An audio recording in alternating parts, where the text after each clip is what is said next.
할렐루야. 아멘. 오늘도 우리 히즐라이프 처치는 하나님께 최고의 예배를 드리길 소망합니다. 아멘. 오늘은요 뜻깊은 날이죠. 2022년 첫 주를 하나님께 예배로 영광 돌리는 날이기도 하고요. 우리 히즐라이프 처치 2주년이 되는 날이기도 합니다. 그래서 매년 첫 번째 주, 첫 주를 하나님께 예배 드릴 때는 우리 히즐라이프 처치는 두 배의 감사와 두 배의 기쁨이 있는 것 같습니다. 오늘도 하나님께 드린 예배 가운데 성령께서 함께하여 주셔서 귀한 은혜가 또 성령 충만함이 넘치는 귀한 예배가 되길 소망합니다. 우리 다 같이 주기도문 찬양하시겠습니다. 우리의 온전한 신앙 고백이 되길 원하며 우리 다 같이 찬양하시겠습니다.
기도드리시겠습니다.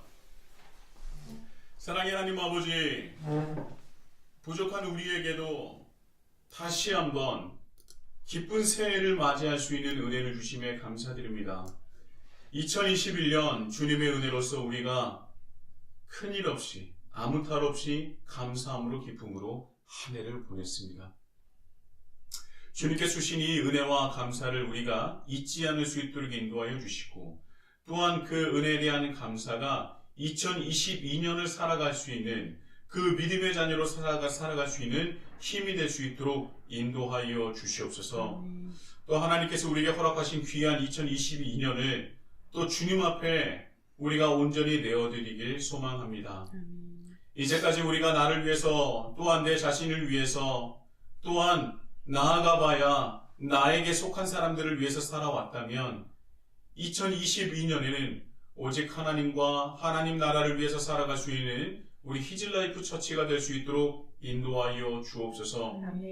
또한 하나님께서 허락해 주신 2022년에는 내가 어떻게 하면 하나님께 영광을 돌릴 수 있을까? 내가 어떻게 하면 주님의 이름을 높이게 할 수 있을까? 내가 어떻게 하면 주님을 온전하게 세상 가운데 드러낼 수 있을까? 고민하며 묵상하며 기도하는 한 해가 될 수 있도록 인도해 주시고 놀라운 주님의 성령의 열매를 맺을 수 있는 귀한 2022년이 될 수 있도록 인도하여 주옵소서.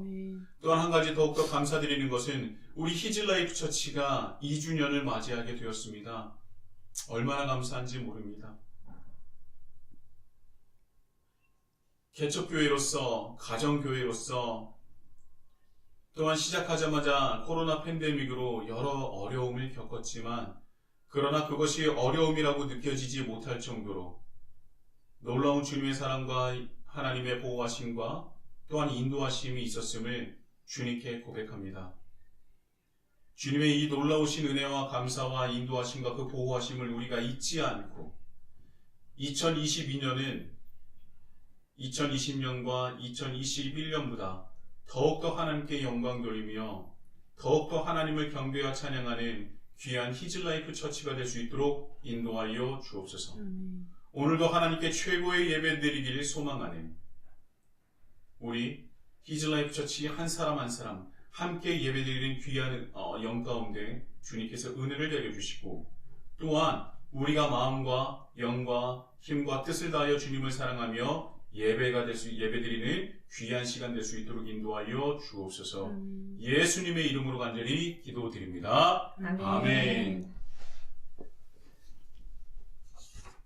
하나님께서 오늘 우리에게 주신 말씀 마태복음 6장 13절의 말씀입니다.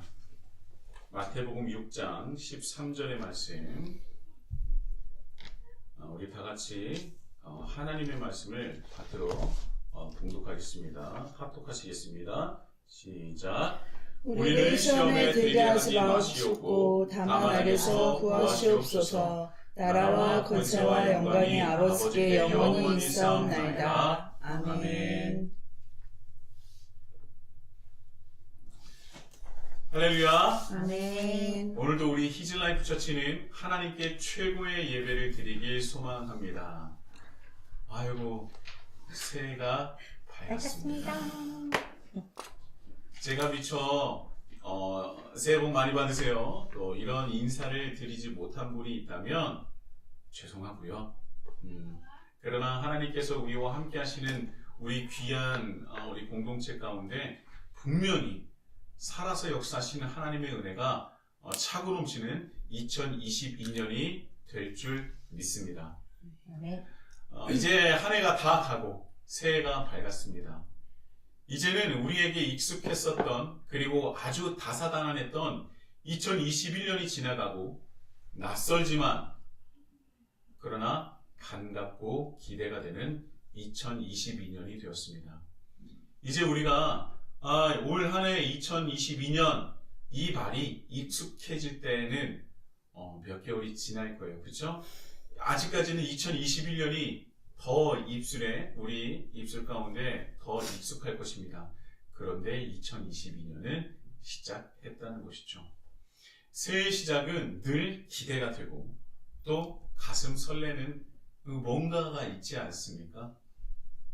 뭔가 큰 이벤트가 나를 기다리는 것이 없을지라도 그냥 마냥 새해가 되면 마음속에 벅찬 기대 그리고 설레는 마음이 있어요. 없으면 어쩔 수 없는데 저는 있습니다. 그래서 2022년에는 어떤 은혜를 주실까? 2022년에는 어떤 일이 있을까? 근데 저는 굉장히 낙관주의자는 아닌데 정말 우리 히즐라이프 처치에 굉장히 좋은 일들이 많을 거라고 생각해요. 함께하는 우리 공동체 분들도 마찬가지고요. 분명히 너무나 행복하고 기쁜 일들이 많을 거라고 저는 생각이 들고 저는 믿습니다. 그런 믿음이 생기는 거는 한 해가 지나가 봐야 알겠지만 분명히 있을 거예요. 예언한다 그런 것은 아니지만 저는 분명히 있을 것 같습니다. 하나님께서는 우리를 사랑하시고 또한 우리에게 힘이 되어주시고 2년간 정말 많이 힘들었다면 그럼에도 불구하고 하나님께서 인도해 주심으로 보호해 주심으로 우리가 여기까지 왔다면 분명히 하나님의 뜻이 뭔가 있는 것 아니겠습니까? 분명히 좋은 일이 있을 것 같아요. 다들 각자 이번 해에 또 이루고자 하는 크고 작은 계획들이 있을 것입니다.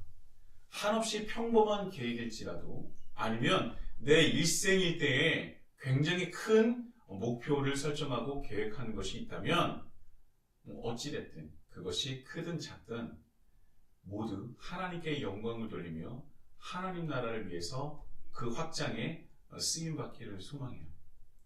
우리가 무엇을 계획하든지 그 계획은 목적이 있어야 되는데 그 목적은 하나님과 하나님 나라가 되어야 한다는 것. 그것을 잊지 마시고 한 해의 그 계획을 설계하시고 이루어 나가셨으면 좋겠습니다. 자, 오늘로써 주의 기도 시리즈 설교가 마침표를 찍습니다. 이제까지 주의 기도 시리즈 설교 안에서 은혜를 받으셨는지 잘 모르겠지만 오늘까지 딱 20주가 됐어요.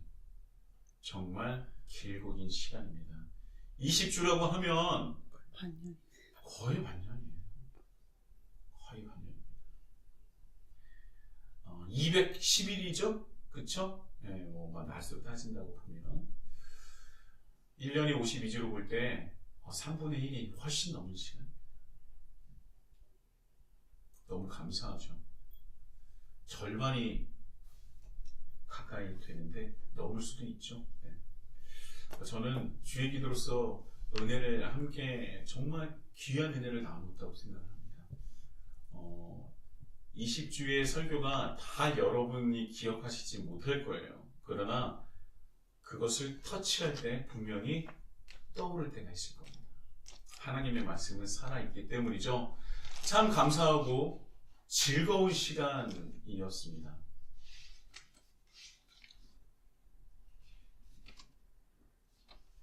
210일이 아니라 140일이군요. 죄송합니다.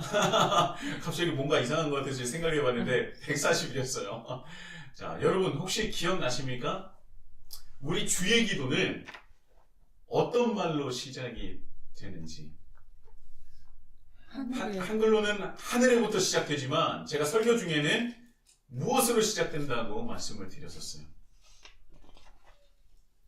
자, 하늘에가 아니라 헬라어로 된 주의 기도는 바로 파테르, 아버지로 시작된다고 말씀을 드렸었어요. 말씀 들으니까 맞아 그랬었지 생각나시죠? 이게 바로 여러분들 안속에 하나님 말씀이 아직 살아있다는 것이죠. 자, 예수님께서는 아람어로 말씀을 하셨다고 제가 말씀을 드렸죠. 그래서 아람어로 아버지는 아바예요. 아바. 그 아바라는 아람어로서 시작을 하셨을 것입니다. 그리고 오늘 본문의 말씀을 다시 보면 무엇을 깨달을 수 있느냐? 바로 주의 기도는 아버지로 시작해서 아버지로 마친다는 거예요. 아버지의 이름으로 시작해서 아버지의 이름을 높이는 것으로 끝난다는 것이죠. 자, 물론 기도니까 자기가 섬기는 신으로 시작해서 신으로 마친다는 것이 어쩌면 당연한 말일 수도 있겠지만, 그런데요, 바로 이 주의 기도, 아버지로부터 시작해서 아버지로 끝난다는 이것은 우리 기독교의 특징이자 독특함이라 그랬어요. 무엇이 독특함이고 무엇이 특징이고 무엇이 특별한 것입니까? 바로 우리는 우리가 섬기는 신을 아버지라 부를 수 있다는 거예요. 지금의 종교와 그리고 고대 종교를 들여다보면 신을 아버지라 부를 수 있는 존재는 거의 찾아볼 수 없습니다. 특히 아바 아버지라고 하는 이 아바는요, 굉장히 친밀한 단어예요. 뒤에 또 설교 중에 말씀을 드리겠지만, 이렇게 아바 아버지를, 내가 섬기는 신을 칭호한다는 것은 현재도 그렇고 고대 종교도 그렇고 찾아볼 수가 없습니다.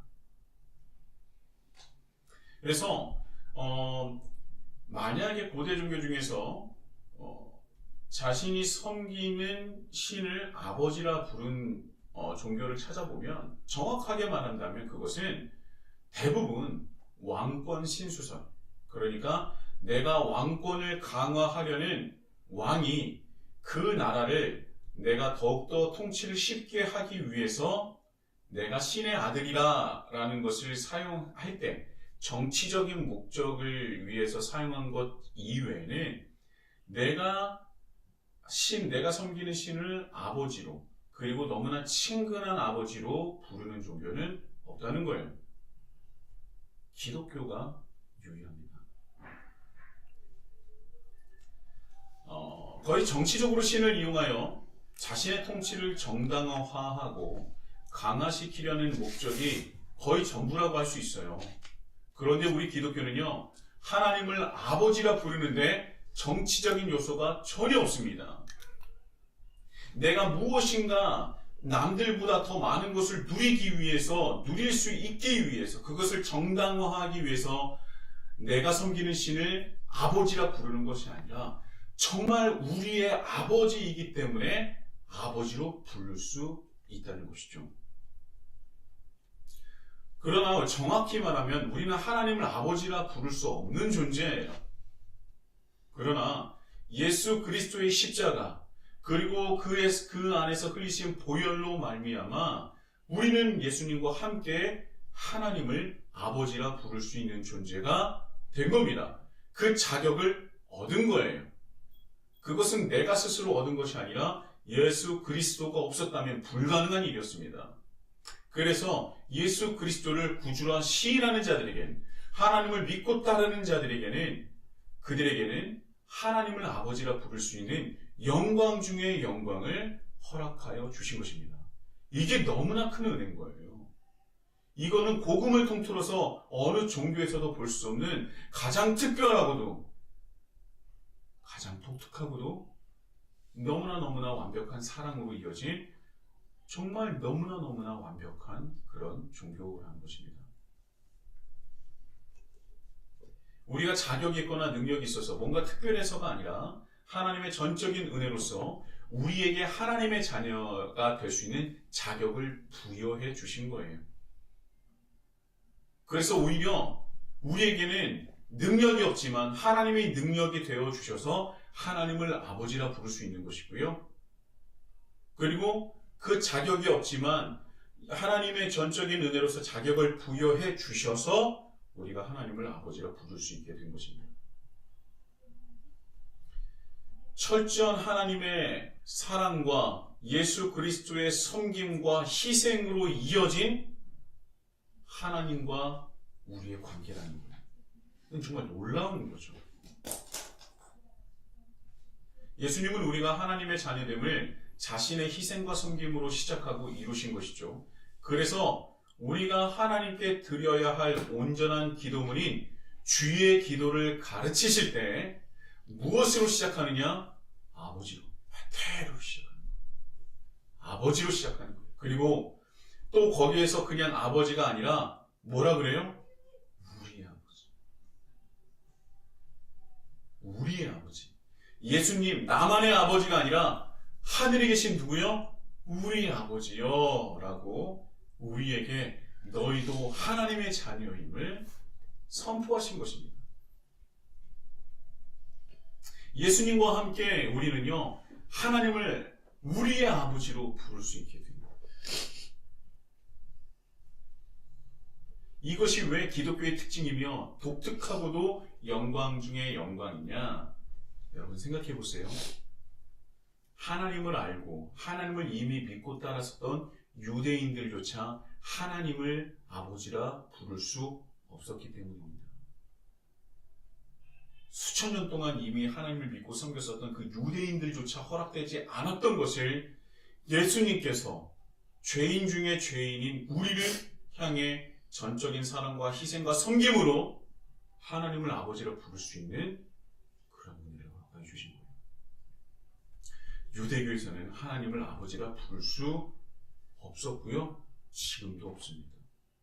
감히 어떻게 하나님을 아버지라 부를 수 있습니까? 하나님은 오직 유일하신 신이시고요. 그 어떠한 존재보다, 아니 유일하게 거룩하신 분이에요. 단 1%도 아니고요. 단 0.0001%도 다른 것과 섞이지도 비교될 수 없는 존재, 없는 분이 바로 하나님이시죠. 하나님만이 거룩하시다라고 찬송과 경배를 받으실 수 있습니다. 그래서 하나님은 너무나 거룩하셔서 그 영광이 너무나 신성하셔서 인간이 감히 쳐다볼 수도 없는 존재라고 했습니다. 그래서 하나님을 경험하거나 본 사람이 있다면 뭐라고 생각했어요? 아, 이제 나는 죽었구나. 그래서 하나님의 영광을 본 사람들은 죽음을 두려워하고 덜덜덜 떨렸습니다. 그것이 구약 성경에 참 많이 나와 있죠. 하나님의 그 거룩하심과 그 영광으로 인해 인간은 그것을 감당하지 못해서 죽을 존재라고밖에 생각을 못했어요. 그래서 실제적으로 하나님의 성전, 지성소에, 그 안에 있는 지성소에 들어갈 수 있는 권위를 가진 대제사장들은요, 지성소에 들어갈 때 발목에 긴 줄을 매달고 종을 달고 있습니다. 왜 그래요? 그가 걷고 있을 때 종소리가 나요. 그럼 맞은 거예요? 아직 죽지 않은 거예요. 예. 살아있는 것을 알려주는 거예요. 그런데 종소리가 안 난다? 그러면은 길게 들였다진 그 줄을 당겨보는 거예요. 살아있습니까? 살아있습니다. 그 안에 들어가 있는 그 대제사장이 생사를 알아보기 위한 자그마한 장치를 해놓은 곳인 건데요. 실제로 지성소에서 죽은 대사장들이 많아요. 그래서 방울을 달고 줄을 달아는 거예요. 그래서 지성소에서 죽은 대제사장들은 하나님의 그 거룩하심을, 그 영광을 감당하지 못해서 죽은 것으로 여겼다는 겁니다. 그래서 유대인들에게 있어서 하나님은요, 절대 아버지라 부를 수 없는 존재예요. 감히 아바, 아버지라고 부를 수 없는 존재입니다. 너무나 두렵고 내가 감히 감당할 수 없는 영광과 거룩에 정말 둘러싸이신 분이기 때문에 감히 친근한 언어인 아바, 아버지라 부를 수 없어요. 구약에서도 하나님을 아버지라 표현한 구절들이 있습니다. 제가 세 구절만 한번 찾아서 봉독해 볼 텐데요. 신명기 32장 6절이에요. 어리석고 지혜 없는 백성아, 여호와께 이같이 보답하느냐? 그는 내 아버지시요 너를 지으신 이가 아니시냐? 그가 너를 만드시고 너를 세우셨도다. 시편 89편 26절입니다. 그가 내게 부르기를 주는 나의 아버지시요 나의 하나님이시요 나의 구원의 바위시라 하리로다. 이사야 63장 16절입니다. 주는 우리 아버지시라. 아브라함은 우리를 모르고 이스라엘은 우리를 인정하지 아니할지라도 여호와여 주는 우리의 아버지시라. 옛날부터 주의 이름을 우리의 구속자라 하셨거늘. 자, 그러면 구약에 나오는 유대인들도 하나님을 아버지라 부른 것입니까? 아버지라는 이 단어를 사용했는데, 자, 결론부터 말씀을 드리자면 하나님을 아버지라 부른 것이 아니에요.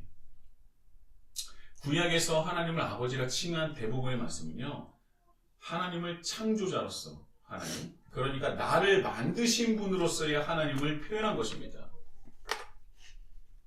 나를 아버지께서, 하나님께서 창조하셨다. 그러니까 그것을 아버지라 표현한 것이지, 여기서는 예수님께서 말씀하신 아바 아버지와라는 완전히 다른 거예요. 다시 말씀드린다면 나를 창조하신 이는 바로 하나님이십니다 라는 것을 아버지라는 말로서, 어휘로서 표현을 한 것이죠. 이것은 우리가 알고 있는 아버지에 대한 의미와는 다른 것입니다. 그래서 유대인들에게 있어서 하나님은요, 인간이 감히 범접할 수 없는 존재예요. 그 거룩하심과 영광스러움은 인간의 말로 형용할 수조차 없는 경지라고 생각을 했던 것입니다. 그런데 감히 하나님 앞에서 미물조차로서도 표현이 안 될 인간이 하나님을 아버지라 부른다? 이것은 어떻게 보면은 자신과 신을 어떠한 연관성으로 표현한다? 이거는 유대교 그리고 이스라엘 백성으로 있어서는 정말 있을 수도 없고 상상할 수도 없고 있어서도 안 되는 표현이라는 것입니다. 그래서 우리가 보면 신약에 나오는 예수님의 제목이 뭐예요? 뭐라고 그들이 정죄를 했죠? 바로 신성모독이잖아요. 그렇죠? 자, 어떤 부분에서 예수님께서 신성모독죄를 받으셔서 재판이 넘겨지고 십자가에 못 박혀 돌아가신 것입니까? 어떤 부분이에요? 어떤 부분이, 예수님께서 하신 어떤 부분이, 어떤 말이 하나님의 신성을 모독했다고 하는 것이죠? 바로 하나님을 아버지라 표현을 했고, 그리고 자기 스스로가 하나님의 아들이라고 표현한 것 때문에, 이 말 때문에 신성모독이라는 죄목을 씌운 겁니다. 그들이 보기에는 이것만큼 하나님의 신성을 모독하는 일이 없다고 생각을 한 것이죠. 그들이 생각하기에 하나님은 아버지라 표현할 수 없는 거예요. 그리고 나조차도 하나님의 아들임을 말할 수 없는 것입니다. 그들이 만약에 나 또한 하나님을 아버지라 표현할 수 있고, 그러므로 아버지이시니 나도 하나님의 아들이라고 표현을 할 수 있었다면 이 신약에서의 신성모독죄는 성립되지 않았을 거예요. 그렇죠? 그들이 보기에 하나님을 아버지라 표현하고 내 스스로가 하나님의 아들임을 말했다는 것 자체는 그들이 보기에는 불가능한 것이고, 그리고 이것은 다름 아닌 하나님 앞에서의 가장 큰 죄인 신성모독이다 라고 생각을 하고 예수님을 재판에 넘기고 십자가에 못 박혀 돌아가시게 한 것입니다. 그래서 예수님께서 하나님을 아버지라 부르고 또한 너무나 친근한 단어인 아바라는 단어를 사용하면서 스스로를 하나님의 아들로서 말을 할 때에 누구보다도 바리새인들이나 종교 지도자들의 눈이 확 뒤집혔을 거예요. 얼마나 또 열이 받았겠습니까? 어찌하여 감히 이것은 신성모독이로다, 신성모독이로다 이렇게 하지 않았겠습니까? 그러나 우리는요, 예수님의 사랑과 은혜 덕에 지금도 유대인이 경험하지 못하는, 감히 상상조차 하지 못하는 하나님을 우리는 아버지라 부를 수 있는 것입니다. 예수님은요, 신약 성경에서 보면 하나님을 아버지라고 매우 적극적이고 의지적으로 계속 지속적으로 반복해서 말씀하고 계세요. 총 170회나 하나님을 아버지라 말씀을 하셨는데, 특히 요한복음에서는 더더욱 자주 반복적으로 말씀을 하고 계십니다. 특히 예수님께서 하나님을 아버지라 부른 아람어 아바라는 표현은요, 무섭고 강직하며 엄한 아버지를 표현할 때 사용하는 단어가 아닙니다. 매우 친근하고 서로를 신뢰하며 매우 사랑이 넘치는 관계에서 사용하는 단어예요. 굳이 따지자면 우리나라 말로 아버지가 아니라 아빠라고 볼 수 있습니다. 아버지의 어떤 딱딱한 그런 관계가 아니라 너무나 친근한 아빠라는 것이죠. 제 나이가 이제 40이 훌쩍 넘었는데 지금 아버지를 아빠라 부르면 좀 안 될 것 같아요. 그런데 저도 어렸을 때는 아버지를 아빠라고 불렀습니다. 친근하고 서로를 사랑하고 서로를 신뢰하는 사랑이 넘치는 관계에서 사용되는 단어가 바로 아바, 아버지라는 거예요. 그래서 바울도요, 예수님께서 아바, 아버지라고 부르신 것을 따라서 갈라디아서와 로마서에 직접적으로 하나님을 똑같이 아바, 아버지라고 표현하지 않았습니까? 바울마저도 아바, 아버지라고 그렇게 사용을 했어요. 또 그때도 바울이 아바, 아버지라고 하나님을 부를 때 수많은 종교 지도자들과 바리새인들은 뒷목을 잡았을 겁니다. 저런 신성모독이로다 라고 했겠죠. 유대인들은 창조자로서의 하나님, 나를 만드신 거룩하신 하나님을 표현할 때 아버지라 표현을 한 것이죠. 이것은 예수님께서 말씀하신 아바, 아버지가 아닌 것입니다. 그리고 구약 성경에서도조차, 그리고 또 지금을 살아가는, 현대를 살아가는 이스라엘 사람들, 유대인들은요, 하나님을 아바, 아버지라 부르지 못합니다. 감히 상상하지 못하죠. 여러분, 이 아바라는 말은요, 또 아람어로서 아바, 아버지, 이 아바라는 말은 아기가 가장 먼저 배울 수 있는 말이기도 해요. 그 말은 가장 원초적이고 신뢰와 친근감과 사랑을 담고 있는 말이라고 볼 수 있는 것입니다. 왜 하나님은 그렇다면 아버지라 불렸을까? 한번 생각해 보신 적 있으세요? 하나님 어머니도 되고 하나님 엄마도 되는데 왜 하나님 아버지라고 굳이 불렸을까? 이런 물음을 던지시는 분도 있어요. 또 지금 이 시대는요, 시기가 시기인 만큼 이런 걸 굉장히 문제시 여기는 분도 있습니다. 어머니라고 하면, 또 엄마라고 하면 훨씬 더 따뜻하고 친근하고 더 가깝게 느껴질 수 있는데 말이죠. 그래서 많은 분들은 그렇게 얘기해요. 고대 사회는 남성 중심의 사회라서 그래, 그래서 그게 한계야 라고 말씀하시는 분도 있을 것입니다. 그런데요, 고대 사회가 지금보다 훨씬 남성 중심의 사회라고 볼 수는 분명히 있습니다. 그거는 부인하지 못할 역사적인 사실이죠. 그렇다면 왜 그 고대 사회는 남성 중심적인 사회가 이루어졌었는지는 한번 알아볼 필요는 있습니다. 이 안에서 또 한마디 첨언을 하자면, 솔직히 역사를 들여다보면요, 모계 사회도 분명히 존재합니다. 모계 사회도 존재하고요. 우리가 이렇게 방금도 나눴었던 유대 사회 자체도 모계 사회에 가까워요. 아버지가 유대인이더라도 어머니가 유대인이 아니면 유대인이 될 수 없어요. 반대로 아버지가 유대인이 아니더라도 어머니가 유대인이라면 유대인이 됩니다. 굳이 고대 사회가 다 북의 사회라고 볼 수는 없습니다. 아무튼 왜 고대 사회에서는 남성 중심의 그런 사회가 이루어졌을까? 여러분, 고대 사회에서 인간이 생존하기 위해서 가장 필요했던 것이 무엇일까요?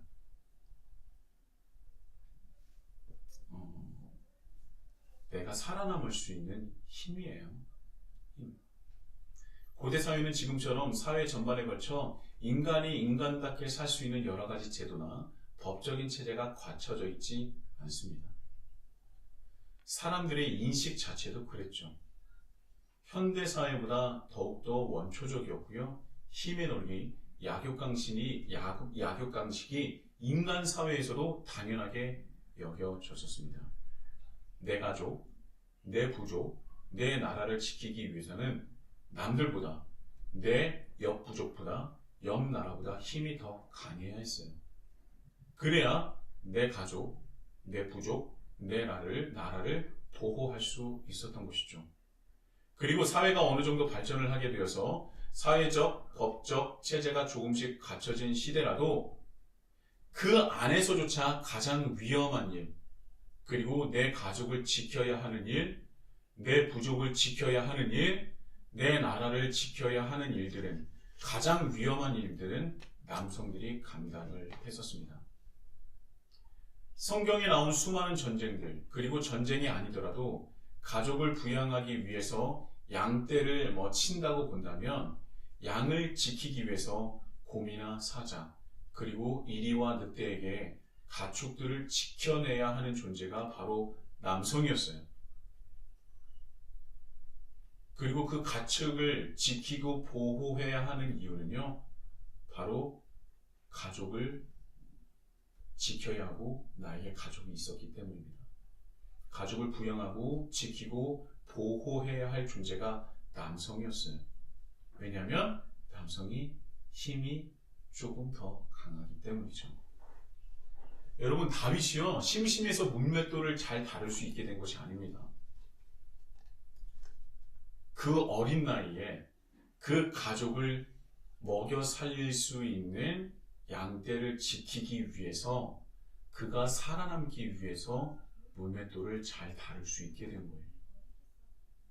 그래서 고대 사회에서 사내 아이를 낳기를 원했던 것은요, 사내 아이를 더 좋아해서, 더 사랑해서라기보다는 생존하기 위해서는 1차적으로 가장 필요한 그 힘을 가지고 있는 존재였기 때문이 아니었겠습니까? 그래서 지금은요, 지금 사회에서는 살만하기 때문에 사회적으로, 법적으로 인간다운 삶을 살아갈 수 있는 여러 가지 제도적인 장치가 있기 때문에 지금은요, 아들보다 누구를 더 원해요? 딸을 더 원해요. 저는 아들만 셋이지만 저는 너무나 놀랍고도 너무나 감사하지만 요즘에 이런 말이 있더라고요. 첫 번째 딸을 낳으면 안타요. 두 번째 낳는데 또 딸이면 홈런이다. 그리고 셋째를 낳는데 또 딸이면 뭐예요? 골프 해가지고 한 번에 넣는 게 뭐죠? 홀인원이죠? 그게 홀인원이라고 합니다. 세상에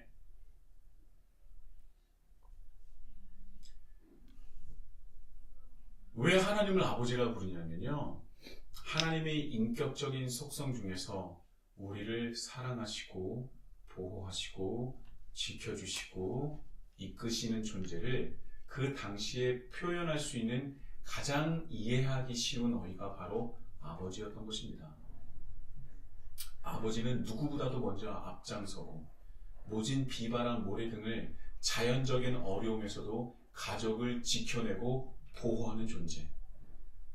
외부로부터의 위협에서도 큰 울타리가 되어주시고 여차하면 가족을 위해서 무기를 들고 나가서 싸울 수 있는 존재. 그런 존재가 바로 그때 당시 아버지였어요. 그래서 가족들이 그런 아버지를 볼 때 가족들은 가장 든든하고 신뢰할 수 있고 의지할 수 있는 존재였을 것입니다. 그래서 하나님을 아버지가 부른 거예요.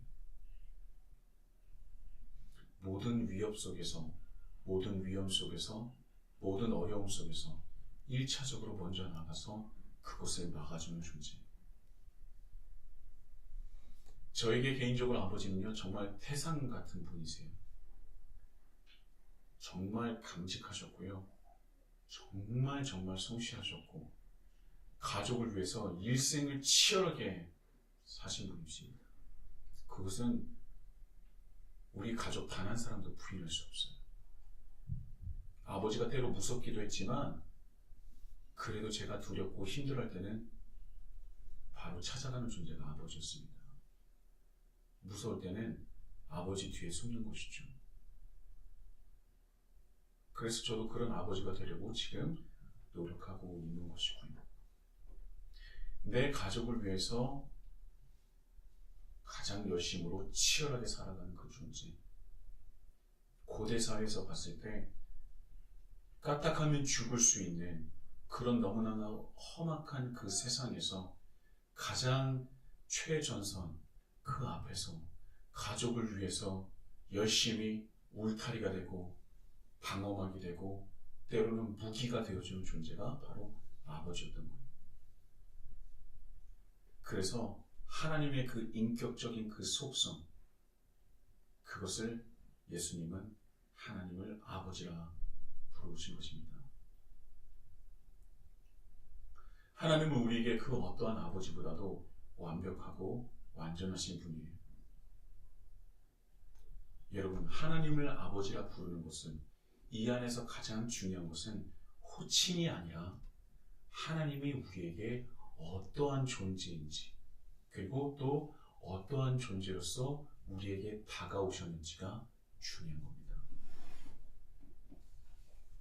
하나님은 우리의 아버지로서 가장 친근하고 가장 가까우며 우리를 사랑하여 주시고 지켜주시고 보호해 주시고 인도해 주시는 분임을 믿습니다. 아멘. 하나님은 그런 분이에요. 그래서 그런 하나님 아버지가, 그런 하나님 우리 아버지가 우리와 함께 계시는 것이죠. 그래서 이 세상 그 어떤 위협 속에서도 어려움 속에서도 고통 속에서도 우리만을 생각하시며 우리를 위해서 일하시는 분, 그분이 바로 우리 하나님 아버지이신 것이죠. 그 아버지께서 우리에게 말씀하십니다. 너는 내 아들이다. 너는 내 딸이다. 너는 내 자녀이다. 이보다 더 큰 은혜가, 이보다 더 큰 영광이 어디 있겠습니까? 이 은혜와 영광에 대해서 정말 진심을 다해 하나님께 감사와 영광을 돌리시는 우리 히즐라이프 처치가 되기를 예수님의 이름으로 축복합니다. 아멘. 하나님이 우리에게 아버지 되신다는 것은 이렇게 너무나 놀라운 은혜라는 거예요. 이제까지 우리는 하나님 아버지께 받기만 했습니다. 예수 그리스도를 통해서 하나님의 자녀가 되는 놀라운 은혜를 받았고요. 우리가 이제까지 살 수 있었던 것은 하나님의 은혜가 있었기 때문에 가능했던 것 아닙니까? 저에게 어떤 분이 저희 오랜 지인인데 오랜만에 저에게 연락을 해주신 분이 있었어요. 그분과 통화하면서 그분이 저에게 별일 없지? 라고 말씀을 하시더라고요. 그래서 저도 별일 없다고. 그래서 또 별일 없으시냐라고 말씀드렸더니 별일 없다고 하더라고요. 그리고 그분이 이런 말씀을 이어서 하십니다. 요즘에는 별일 없는 게 가장 큰 복이다. 예. 별일 없는 게 가장 큰 복이다. 그 말을 들을 때 참 그렇구나. 요즘 이렇게 어려운 시기 때 별일 없이 큰일 없이 우리를 지켜주시는 하나님께 참 감사해야 되겠구나라는 생각이 들었습니다. 여러분 별일 없으시죠? 네, 그게 큰 복입니다. 하나님이 우리 앞에서 다 모든 것을 보여주시고 울타리가 되어주시기 때문이죠. 그런데 한편으로 우리가 너무 하나님께 받기만 한 것은 아닌가라는 생각이 들었어요.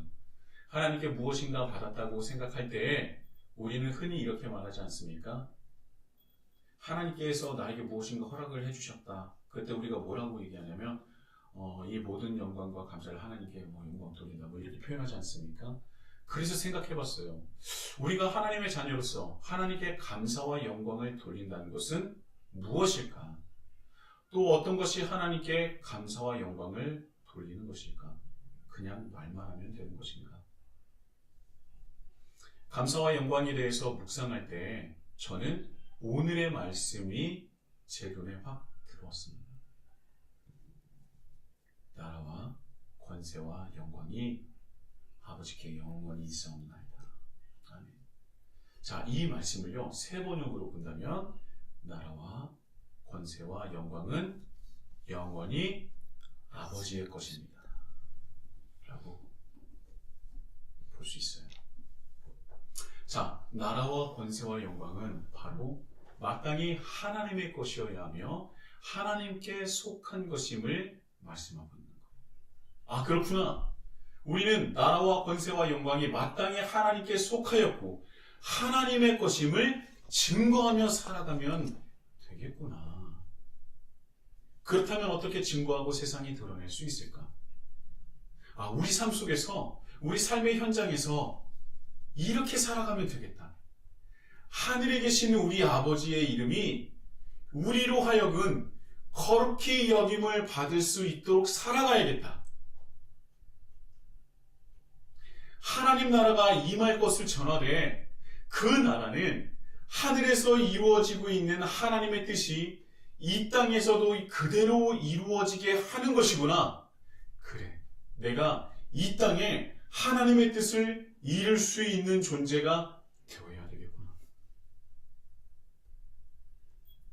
우리가 그런 삶을 살아갈 수 있도록 나의 모든 것이 내 것이 아니라 하나님의 것임을 인정하고 나의 생존을 세상이 아닌 하나님께 맡기어 일용할 양식을 주님께 구함으로 하루하루를 하나님의 은혜를 구하며 살아가야 되겠구나.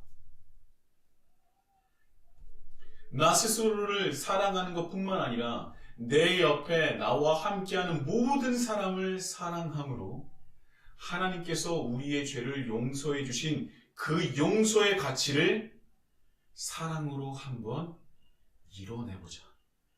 그것이 하나님께 감사와 영광을 돌려드리는 삶이 되겠구나. 그런데 그런 삶이 익숙치 않아서 때로는 그런 삶이 힘들어서 이전의 나로 돌아가려는, 나 중심적인 사람으로 돌아가려는 유혹에 넘어가지 말고 하나님을 위해, 하나님의 영광을 위해 끝까지 악과 싸워서 이겨내는 존재가 되어야 되겠구나. 이것이 바로, 이런 삶이 바로 나라와 권세와 영광이 영원히 아버지의 것임을, 우리 하나님 아버지에게 속하였음을 증거하고 드러내는 것이구나. 사랑하는 히즐라이프 처치 형제자매 여러분, 주의 기도는 주문이 되어서도 안 되고요, 남의 기도가 되어서도 안 됩니다.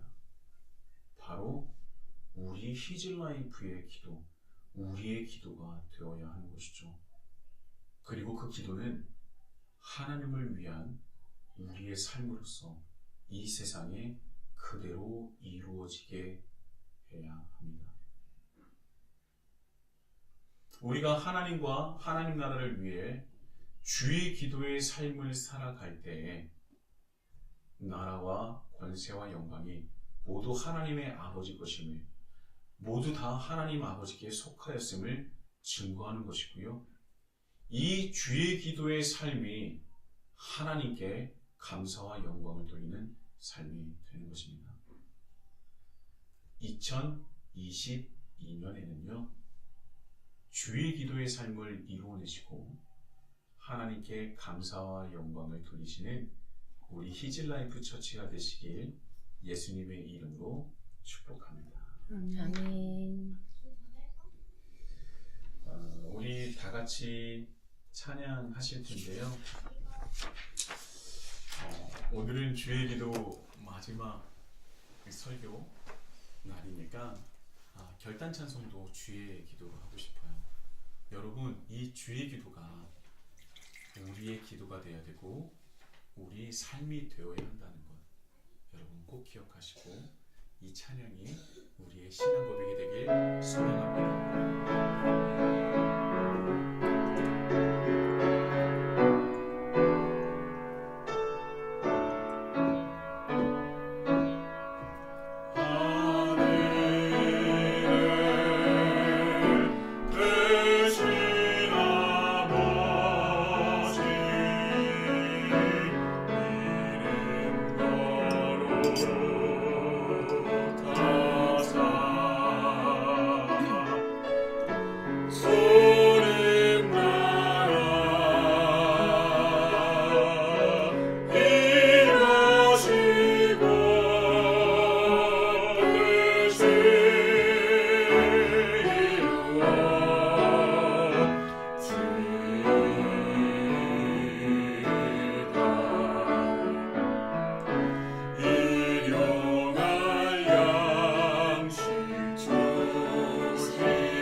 기도하길 원합니다.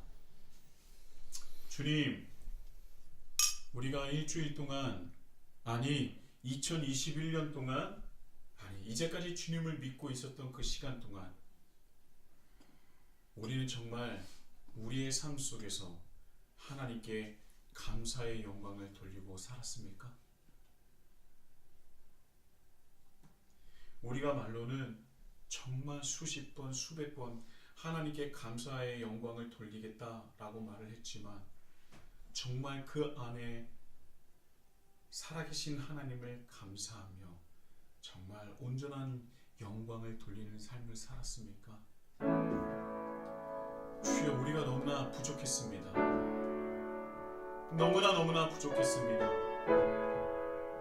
하나님은 우리의 울타리가 되어주시고 나를 지켜주시고 보호해주시며 혹여나 곰이나 사자와 이리와 늑대 같은 그런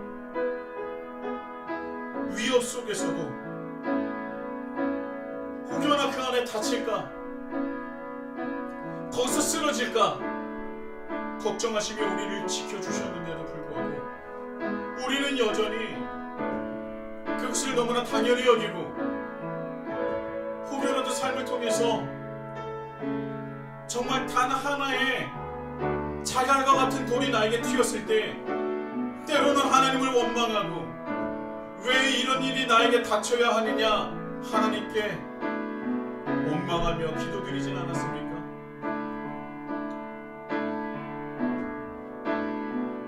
도대체 우리가 생각하는 하나님 아버지는 어떤 분이셨습니까?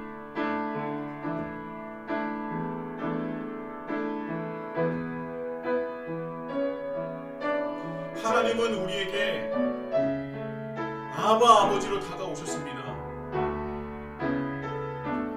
어린아이가 가장 먼저 배울 수 있는 가장 원초적이고 나를 지켜주는 사람이구나, 나의 존재구나, 그 신뢰가 쌓이고 쌓인, 그리고 그 아이가 내뱉을 수 있는 가장 원초적이고 일차적인 그 말,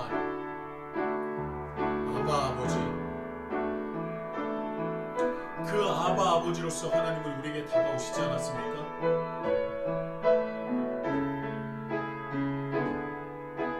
그런데 우리는 우리에게 그렇게 다가오신 하나님을 아바 아버지라 부르지 못하고 그저 너무나 형식적이고 그저 내가 원하는 것을 주셔야 하는 문증으로 생각하시진 않았습니다. 우리가 이 시간 다시 한번 2021년을 보내고 2021년을 맞이한 이 시간, 정말 우리가 하나님께 감사와 영광을 돌릴 수 있는 것이 무엇인지 정말 우리가 간절하게 주님께 기도하기를 원합니다. 그러므로 깨닫기 원합니다. 주님, 내가 어떻게 해야 하나님께 감사의 영광을 돌릴 수 있겠습니까? 어떻게 해야 하나님께 기쁨으로 나의 삶을 받으실 수 있겠습니까? 어떻게 해야, 어떤 삶을 주님께 드려야, 어떻게 살아가야, 어떻게 기도해야, 하나님께 어떻게 영광을 돌려야 주님께서 기뻐 받으시겠습니까? 주여, 깨닫게 하여 주시고 그것을 이 시간 마음에 새기게 하여 주시며, 그러므로 그것을 위해서 2022년을 주님께 드릴 수 있는 우리 히즐라이프 처치가 될 수 있도록 주님 인도하여 주시옵소서. 이제까지는 받기만을 원했던 우리였다면 2022년은 주님께 온전한 감사와 영광을 돌릴 수 있는 히즐라이프 처치가 될 수 있도록 인도하여 주시옵소서. 수많은 계획과 수많은 바람과 수많은 목표가 있을 것입니다. 주여, 그 계획과 바람과 목표가 오직 하나님과 하나님 나라를 위한 것으로 변화될 수 있도록 인도해주시고, 그러므로 말미암아 온전한 하나님께 영광 돌리며 감사의 영광 돌릴 수 있는 우리 히즐라이프 처치가 될 수 있도록 인도하여 주옵소서. 주님, 보여주옵소서. 우리가 주님을 따르겠나이다. 내가 주님을 사랑하니 주님께서 양을 치라 하셨으니 먹이라 하셨으니 우리가 언제 어떻게 무엇을 먹여야 할지 어떤 것을 쳐야 할지 깨닫게 하여 주시고, 주여, 주님과 함께하게 하여 주옵소서. 우리 다 같이 기도하시겠습니다. 주님, 우리가 이제까지 주님을 믿었다 했지만, 수많은 예배를 드렸지만 정말 우리 삶 속에서 하나님께 영광 돌리며 하나님께 감사하며 살아갔습니까? 감사와 영광 돌린다는 말은 수십 번 수백 번을 외쳤지만 정말 그 안에 하나님을 향한 온전한 감사와 영광 돌림이 있었습니까? 주여, 저조차 먼저 회개합니다. 주님, 제가 그러지 못했습니다. 제가 주님께 감사와 영광을 돌리는 삶을 살아가지 못했습니다. 제가 먼저 하나님께 감사와 영광을 돌리지 못했습니다. 말뿐이었습니다. 허울뿐이었습니다. 그저 때가 되면 그냥 하나님께 형식적으로 드리는 기도의 일부분이었습니다. 용서하여 주옵소서. 솔직히 하나님께 감사와 영광을 돌리는 것이 무엇인지도 모른 채 살아왔습니다. 어떤 것이 하나님께 감사와 영광을 돌리는 것인지도 무엇인지 모르고, 하나님께서 원하시는 것이 무엇인지도 모르고, 아니 알고 있었음에도, 하나님께서 원하시는 것이 무엇인지 알고 있었음에도 내 자신의 그 죄성의 합리화를 통해서 그것을 모른 채 하고 외면하였습니다. 그리고 인격적으로 다가와 주신 그 아바 아버지를 너무나 당연하게 여기고 너무나 값없이 여기고 또한 그것을 누리며 받기만을 원했습니다. 주여, 나의 부족함을, 우리의 부족함을 용서하여 주시고, 이제 주님께서 우리에게 허락하신 2022년에는 진심으로 주의 기도가 우리의 기도가 되고 우리의 신앙 기복이 고백이 되게 해주시고 우리의 신앙의 여정이 되게 하여 주셔서 하나님께 감사의 영광을 돌릴 수 있는, 온전한 감사와 영광을 돌릴 수 있는 우리 히즐라이프 처치가 될 수 있도록 인도하여 주시옵소서.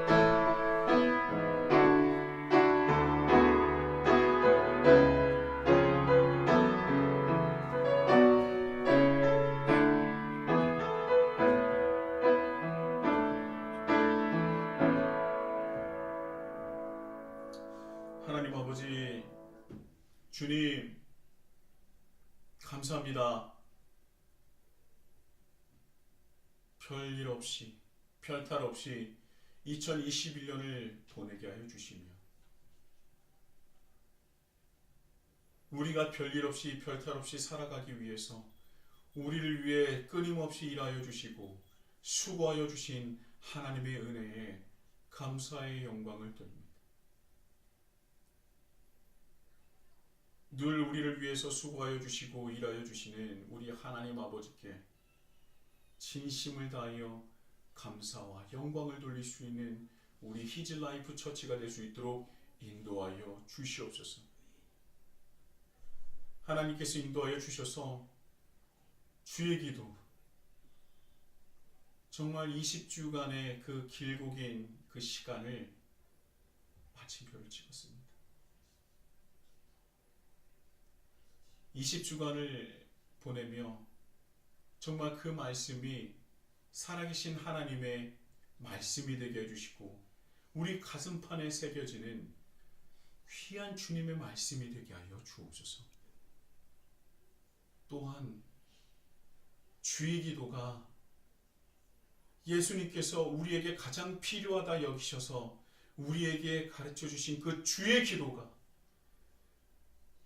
온전한 우리의 신앙이 되길 소망합니다. 2022년에는 우리를 통하여 그 거룩하신 주님의 이름이 세상 가운데 거룩하게 여김을 받을 수 있도록 인도하여 주옵소서. 혹여 나의 부족함으로 주님의 거룩하신 이름이 망령되의 일컬음을 받지 않을 수 있도록 주님 인도하여 주옵소서. 주님의 나라가 임할 그날을 준비하며 또한 하늘에서 이루어지듯이 이 땅 가운데서도 여전히 하나님의 뜻이 이루어지고 있음을, 하나님의 통치가 여전히 이 땅 가운데 이루어지고 있음을 우리가 세상 가운데 증거하는, 그리고 주님의 뜻을 이뤄나가는 우리 히즐라이프 처치가 될 수 있도록 인도하여 주옵소서. 내 손 안에 있는 것을 내 것으로 여기지 않고 모두 다 하나님의 것임을 인정하며 그러므로 말미암아 주님을 위해서 살아가고 주님을 위해서 그것을 사용하며 더 나아가 나의 모든 생존 방식을 주님께 맡기며 일용할 양식을 주님께 구하는 귀한 주님의 백성들 되게 하여 주옵소서. 예수 그리스도를 통해서 우리에게 가르쳐 주시고 보여주신 사랑의 기반이 된, 섬김의 기반이 된, 희생의 기반이 된 그 놀라우신 주님의 용서의 그 귀한 사랑이, 그 가치가 우리를 가득 넘칠 수 있도록 인도해 주시고 우리를 휩싸일 수 있도록 주님 인도하여 주옵소서. 그래서 그 용서의 가치가 우리 삶 속에서 드러날 수 있도록 주님 인도하여 주옵소서. 이런 삶을 살아가기는 너무나 어렵습니다. 다시 이전의 삶으로 돌아가길 원할 때도 있을 것입니다. 자기 합리화로 나는 부족해서 어쩔 수 없어, 나는 원래 그런 사람이야 하면서 주저앉고 싶을 때도 있을 것입니다. 이전의 나로 돌아가고 싶을 것입니다. 한풀 더 쉬운 그런 삶으로 돌아가고 싶을 때도 있을 것입니다. 주여, 그런 유혹, 그런 시험을 우리가 이겨낼 수 있도록 인도해 주시고 이 그 악함에서 벗어날 수 있는 그런 은혜까지도 더하여 주시옵소서.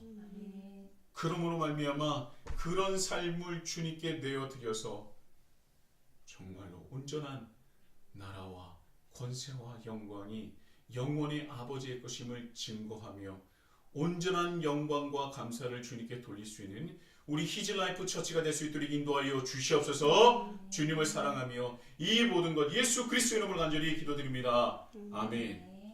이제는 우리 주 예수 그리스도의 은혜와 하나님 아버지의 극진하신 사랑과 성령님의 감화감동 역사하심이 그 충만하심과 영원하심이 주의 기도가 우리의 기도가 되길 소망하며 주의 기도의 삶이 우리 2022년의 삶이 되기를 결단하는 함께 예배드리는 모든 주님의 백성들 머리 위에 이제로부터 영원토록 함께 하시기를 간절히 축원하옵나이다.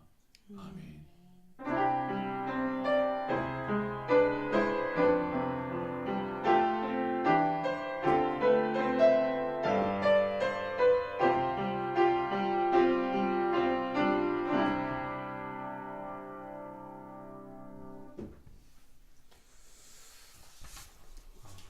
할렐루야. 아멘. 오늘도 하나님께서 귀한 은혜 주신 줄 믿습니다. 2022년이 시작되었습니다. 놀랍고도 감사한 한 해가 시작되었는데요. 우리가 이제까지 어떻게 살았는지를 주님 앞에서 회개하면 됩니다. 이제 2022년을 우리에게 허락하여 주셨으니 이제 우리가 어떻게 하나님을 위해서 살아갈까 한 번 더 고민하시면서 주의 기도가 우리의 기도가 되고 주의 기도의 삶이 우리의 삶이 되기를 예수님의 이름으로 축복합니다. 아멘. 자, 이제 저희가 지난주에도 말씀을 드렸었는데 1월 28일 날 금요일 날 광야 아트홀에서 요한복음이라는 뮤지컬을 이제 연주가 있는데요. 전석은 4만 원입니다. 만약에 함께 참여하고자 하시는 분이 있다면 50%는 교회에서 지원을 해드리겠습니다. 적은 금액이 아니에요, 여러분. 저희 교회는 가정교회고 개척한 지 이제 2주년이 된 교회입니다. 그러나 여러분들과 함께하고자 하는 그런 마음이 있고 또한 하나님을 함께 알아가고자 하는 그런 마음이 있기 때문에 요한복음 이 뮤지컬이 참 좋은 뮤지컬이라고 해요. 그래서 함께하고 싶은 마음에 여러분들과 이렇게 지원하는 거니까 함께하고자 하시는 분들은 연락을 주셔서 예매하는데 도움이 되었으면 좋겠습니다. 그리고 2022년 계획 세우기 달력을 저희가 배포해드리고 있습니다. 2022년 이제 한 달 한 달을 거기 안에 그 계획과 여러 가지 목표들을 세울 수 있는 그런 공간이 있어요. 그래서 그것을 돌아보면서 같이 또 그것을 작성해 나가면서 2022년에는 이제까지는 다른 조금 더 하나님께 다가가고 하나님을 알아가고 하나님께 영광을 돌릴 수 있는 함께 영광을 돌릴 수 있는 그런 한 해가 되었으면 좋겠습니다. 그래서 그 계획을 함께 나누는데 또 참 달력이 좋은 그 교재가 될 것 같아요. 그래서 여러분들 필요하신 분이 있다면 저에게 연락을 해주시고 우리 사모님이 연락해 주시면 달력까지도 여러분들에게 드리도록 하겠습니다. 감사하고요. 12시 4분이네요. 여러분 제가 몇 주째 설교가 40분이 안 넘어가고 있습니다. 기뻐하시고 감사하고 저도 2021년에는 열심히 노력하도록 하겠습니다. 감사하고요. 다음 주에 뵙겠습니다. 감사합니다.